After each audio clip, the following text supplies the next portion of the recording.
अगर आपने अब तक हमारे चैनल को सब्सक्राइब नहीं किया है तो सब्सक्राइब करके ऑल नोटिफिकेशन का बटन दबा दीजिए ताकि जब भी कोई नई वीडियो आए आप उसे देख पाए सबसे पहले।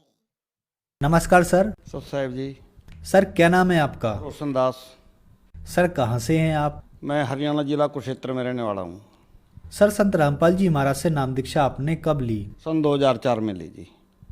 सर संत रामपाल जी महाराज से नाम दीक्षा लेने से पहले क्या आप कोई भक्ति साधना भी करते थे? हाँ जी, उससे पहले मैंने गुरु भी बना रखा था और शिव जी महाराज की भक्ति करता था, बजरंगबली महाराज की भक्ति करता था और माता की पूजा भी करता था और गुरु भी बना रखा था।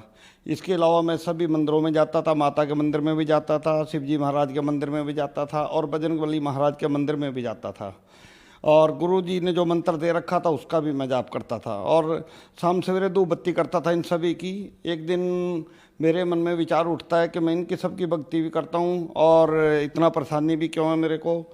इसलिए मैंने एक दिन मन में विचार उठा कि हे परमात्मा, अगर तू कहीं है, तू सच्चा परमात्मा है तो मेरे को बताओ और कहाँ और कैसे मिलेंगे आप। एक दिन अचानक मैंने सुबह सुबह टीवी खोला। टीवी में संत रामपाल जी महाराज के प्रवचन चले हुए थे। मैंने देखा, 5 मिनट तक देखा। मैं देखा कि शायद हो सकता है यही गुरु पूरे हों और इन्हीं से ही काम बनेगा। अगले दिन मैंने उसी समय फिर टीवी खोला और देखा तो उस समय सत्संग चला हुआ था। फिर मैंने सोच लिया भी शायद यही गुरु पूरे हैं और इन्हीं से मेरे को नाम लेना पड़ेगा।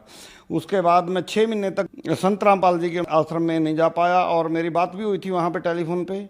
वो कहते थे यहाँ आओ, आपको नामदान दिया जाएगा और आपको के सारे सुख मिलेंगे। पर मैं 6 महीने तक नहीं जा पाया। उसके बाद अचानक गुरुजियों के सत्संग चले थे। जैसे पहले करनाल आए गुरुजी, कुरुक्षेत्र आए, अम्बाड़ा आए, यमुनानगर गए थे। सन 2004 में जैसे गुरुजी आए, सत्संग शुरू हुआ। पहले ही सत्संग में मैंने गुरुजियों से नामदान ले लिया और उसके बाद से मैं संत रामपाल जी महाराज के बताए अनुसार भक्ति कर रहा था। सर हमने सुना है कि संत रामपाल जी महाराज से नाम दीक्षा लेने के बाद श्रद्धालुओं को बहुत सारे लाभ प्राप्त होते हैं, तो क्या आपको भी लाभ प्राप्त हुए? हाँ जी, मेरे को बहुत सारे लाभ प्राप्त हुए। मेरा हर तरह से परमात्मा ने जब से मैंने नाम लिया, हर तरह से परमात्मा जैसे साथ साथ रहते थे और हर तरह के लाभ दिए। पर मैंने कुछ गलतियां की बीच में। उस समय परमात्मा ने मेरे को लाभ नहीं दिया। बीच में मेरे को दिक्कतें आई। तब मैंने एक बार सन 2004 में मैंने एक प्लांट लगाया था। उस प्लांट में मैंने 40-50 लाख रुपए लगाया था। उसमें ज़मीन भी बेची थी, कहीं से कर्जा भी लिया था और वो प्लांट मेरा फेल हो गया हर तरह से। मैंने पूरी कोशिश की उस प्लांट को चलाने की, मगर मेरा प्लांट चल नहीं पाया। लास्ट में मैंने सोचा भी या तो अब मरना पड़ेगा कहीं पे या परमात्मा मेरे प्लांट को चलाओ। तो मैंने परमात्मा से रो रो के प्रार्थना की। मैं आधा घंटा अपने कमरे में पढ़ के रोता रहा। रोते रोते मेरे को बाहर से प्लांट के चलने की आवाज़ आई और मैंने देखा भी प्लांट तो चलने की स्थिति में नहीं था, ये चल कैसे गया। मैं फिर भी बाहर नहीं निकला और मैं जो गुरुजी ने मेरे को, संत रामपाल जी महाराज जी ने मंत्र बता रखे थे, मैं उनका जाप करता रहा। मैं 2 घंटे तक लगातार जाप किया और परमात्मा ने दया की कि मेरा वो प्लांट जो बिल्कुल फेल हो रखा था, सतगुरु संत रामपाल जी महाराज जी ने वो चलाया और जो प्लांट आसपास के थे उस एरिए के, वो स्ट्राइक की वजह से सारे बंद हो चुके थे और मेरा प्लांट चलता रहा और वो स्ट्राइक के एरिए से बाहर था। जो रेता बजरी का वो प्लांट था और जो रेता बजरी 3-4 रुपये फुट बिकता था वो 10-12 रुपये फुट तक परमात्मा ने बिकवाया। और जो पैसा मैंने 4 साल में कमाना था 1 साल में कमा के, और मैंने 1 साल के बाद परमात्मा से प्रार्थना की, परमात्मा मेरा ही प्लांट बिकवा दो। मैंने बहुत पैसा कमा लिया। उसके बाद मैं वो प्लांट बेच दिया, परमात्मा ने बिकवाया, दाता ने। और उसके बाद में प्लांट बेच के कुरुक्षेत्र आ गया और कुरुक्षेत्र आके मैंने फिर समर्सिबल मोटरों की फैक्ट्री लगाई। अब मैं समर्सिबल मोटरों की फैक्ट्री ही चलाता हूँ। सर जैसा कि आपने बताया कि पहले आप पारंपरिक देवी देवताओं की पूजा करते थे, मंदिरों में जाते थे और आपने गुरु भी बना रखे थे, तो यहाँ एक विचारणीय विषय यह है कि पहले जो आप भक्ति साधना करते थे उससे आपको लाभ नहीं मिला और फिर आप संत रामपाल जी महाराज की शरण में आते हैं तो आपको लाभ मिलना शुरू हो जाते हैं। इसके पीछे क्या कारण है? ये सही भक्ति है, ये शास्त्रों के अनुसार भक्ति है। इसलिए यहाँ कोई भी आए सबको ही लाभ मिलेंगे। पूरी पृथ्वी के लोग आ जाएं सबको लाभ मिलेंगे, क्योंकि ये पूर्ण परमात्मा है। और संत रामपाल ही इस समय इस पृथ्वी पे पूर्ण परमात्मा के रूप में, कबीर साहिब के रूप में आए हुए पूर्ण संत हैं। पूर्ण संत भी नहीं कहेंगे, पर मैं तो परमात्मा ही कहूँगा। परमात्मा ही खुद आए हुए हैं। सर कहते हैं कि गुरु नहीं बदलना चाहिए, गुरु बदलना पाप है। आपने भी गुरु बदला, तो क्या आपने सही किया?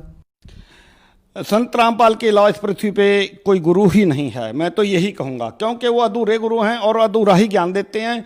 उस व्यक्ति से हम अमर नहीं हो सकते। संत रामपाल जी महाराज जी पूरी पृथ्वी के ऊपर पूर्ण संत है, जो गीता के अनुसार आज व्यक्ति बता रहे हैं। और ओम तत्सत 3 प्रकार के मंत्रों का जाप देने का अधिकारी संत रामपाल जी महाराज हैं, और उसके अलावा कोई संत है ही नहीं। अगर कोई कहता है हम किसी भी नेशनल चैनल के द्वारा उनको कहेंगे संतों को भी आओ बैठो और अपना ज्ञान बताओ, उधर से संत रामपाल जी महाराज का ज्ञान चलाएंगे।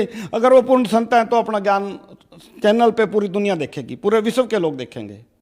सर, बहुत सारे लोग आज आपको टीवी पर देख रहे हैं, उनमें से बहुत सारे लोग परेशान हैं या नशाग्रस्त हैं, उनके लिए आप क्या संदेश देना चाहेंगे? हम सबसे प्रार्थना करेंगे हाथ जोड़ के कि जितनी जल्दी हो सके संत रामपाल जी महाराज की शरण में आएँ और जल्दी से जल्दी नाम लें। और नाम लेने के बाद ही तो पता चलेगा संत रामपाल जी महाराज जी से नाम लेने से क्या लाभ होते हैं। जब तक आप नाम नहीं लोगे, उस ज्ञान को समझोगे नहीं, सुनोगे नहीं, तब तक आपको क्या पता है संत रामपाल जी महाराज से क्या लाभ होते हैं। जब आप नाम लोगे, और मैं गारंटी के साथ, दावे के साथ ये बात कहता हूँ, आपको सर्व सुख दाता ये संत रामपाल जी महाराज पृथ्वी के ऊपर आए। सर्व सुख दाता, सर्व सुख का मतलब होते हैं जैसे परमात्मा बांझ को पुत्र देता है, निर्धन को माया देता है, कोढ़ी को काया ठीक करता है। और याद जैसे कैंसर जैसे रोग भी संत रामपाल जी महाराज की शरण में आने से ठीक हो जाते हैं। और वो पूर्ण संत हैं, और पूर्ण परमात्मा को हो या पूर्ण संत करो, एक ही बात है। सर, संत रामपाल जी महाराज से नाम दीक्षा लेने के लिए क्या करना होगा? उसको साधना चैनल या अन्य बहुत से चैनलों के ऊपर संत रामपाल जी महाराज के सत्संग चल रहे हैं, वहाँ उनके नीचे एक पट्टी चलती है, पट्टी के ऊपर मोबाइल नंबर आते हैं, उन मोबाइल नंबरों के ऊपर फ़ोन करके पता कर सकते हैं अकबी कहाँ पे नामदान लेने के लिए कहाँ आना पड़ेगा, और वहाँ जाके आप नामदान ले सकते हैं। धन्यवाद सर। सत साहिब जी।